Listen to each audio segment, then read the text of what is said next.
안녕하세요. 사단법인 변호사 지식포럼 산재분과위원장 산재전문 박중영 변호사입니다. 이번 시간에는 산재보험법 강의 9번째 시간으로 산재보험법 제6조 적용 범위 중에서 산재보험법이 적용되는 사업장에 대해서 살펴보는 시간 갖도록 하겠습니다. 산재보험법 제6조에서는 이 법은 근로자를 사용하는 모든 사업 또는 사업장에 적용한다라고 규정하고 있습니다.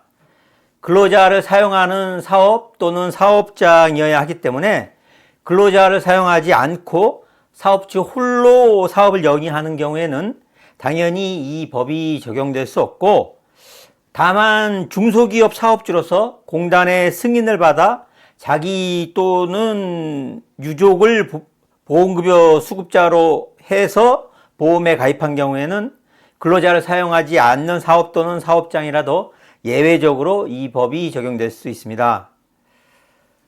이 법에서 말하는 근로자란 근로기준법에서의 근로자와 동일합니다. 따라서 근로기준법 제2조 제1항 제1호에 따라서 근로자란 직업의 종류와 관계없이 임금을 목적으로 사업이나 사업장에 근로를 제공하는 자를 말한다고 할 것입니다. 또한 사업 또는 사업장이란 일정한 장소를 바탕으로 유기적으로 단일하게 조직돼서 계속적으로 행하는 경제적 활동 단위를 가리킵니다. 따라서 장소적 분리 여부는 산업재해 보상 보험관계 적용 단위로서 독립한 사업 또는 사업장에 해당하는지를 판단하는 우선적인 기준이 됩니다.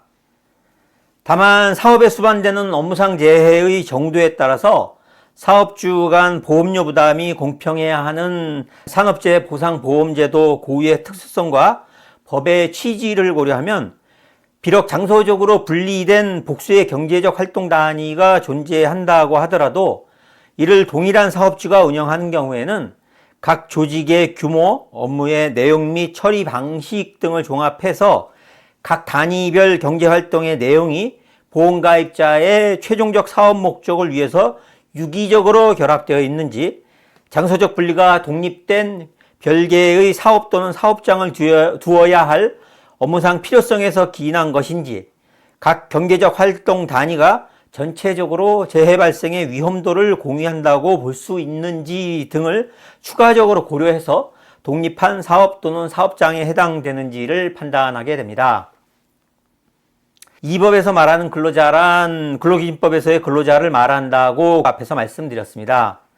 그런데 근로기준법 제11조 제1항 단서에서는 동거하는 친족만을 사용하는 사업 또는 사업장에 대해서는 근로기준법이 적용되지 않는다고 규정하고 있습니다.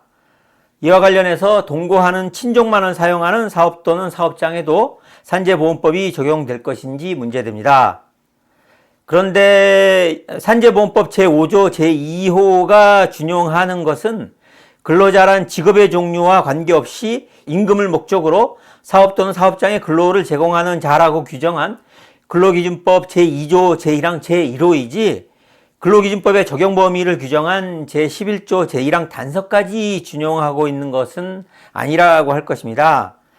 따라서 근로기준법 제11조 제1항 단서에서 동거하는 친족만을 사용하는 사업 또는 사업장에 대해서는 근로기준법이 적용되지 않는다고 하는 의미일 뿐, 소속 근로자 개인의 근로자성 자체를 부인할 수는 없다고 할 것이기 때문에 동거하는 친족만을 사용하는 사업 또는 사업장의 경우라도 피용자가 근로자로서의 요건을 갖춘 경우에는 산업재해보상보험법이 적용된다고 해야 할 것으로 보입니다. 다만 동거하는 친족만을 사용하는 사업의 경우에는 고용의 형태가 사업주와 근로자의 관계로 볼 수 있는 경우와 동업자의 관계로 볼 수 있는 경우가 혼재해서 있을 가능성이 크다고 할 것입니다. 이러한 경우에는 결국 사안에 따라서 개별적으로 판단해야 할 것이지만 최종적으로는 피용자가 근로기준법 제2조 제1항 제2호에 따라서 임금을 목적으로 근로를 제공하였는지 여부가 중요한 판단 기준이 될 것으로 보입니다. 지금까지 산재보험법 강의 9번째 시간으로 산재보험법 제6조 적용 범위 중에서 산재보험법이 적용되는 사업장에 대해서 살펴보았습니다. 산재보험과 관련해서 추가적으로 궁금하신 점 있으시면 상담 전화로 직접 전화 주시기 바랍니다. 더 자세하게 상담해 드리도록 하겠습니다. 오늘은 여기까지입니다. 감사합니다.